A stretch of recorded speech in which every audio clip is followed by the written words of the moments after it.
Literacy is the foundation of providing and receiving a quality education. And as a teacher at ASB, it's one of my goals to incorporate literacy into everything that goes on inside the classroom. When I talk about literacy, I'm talking about reading, writing, listening, and speaking. I'll show you how I incorporated the 4 areas of literacy into one lesson for my American literature class. For this lesson in American Romanticism, I'm teaching my students how to write a poem.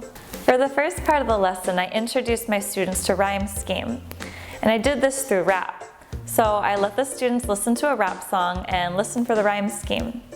And this covered the first portion of literacy, listening. I think that's my first time that I used rap music in school.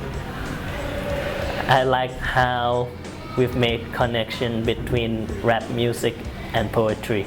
For the second lesson, we focused on the rhythm and cadence of poetry, so the students are reading poems by American Romantic authors, and this covered the reading portion of literacy. After listening and reading poetry with the themes of individuality, nature, and adventure, students were tasked with composing their own poems on a similar theme. This covered the third portion of literacy, writing. In the final part of the lesson, students got up in front of the class and recited their own poems. While this probably wasn't their favorite part, public speaking is a critical skill, and it's the 4th and final component of literacy.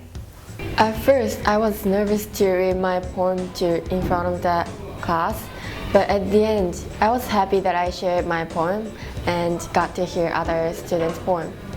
Breaking up the lesson into reading, writing, listening, and speaking made it way less intimidating to learn poetry, and having it step by step made it more fun and interesting. Throughout this unit in American Romanticism, students were exposed to a variety of literature and literary techniques. Using the 4 components of literacy in this unit made the lessons rewarding and engaging, and it allowed the students to feel a sense of pride and ownership over their work.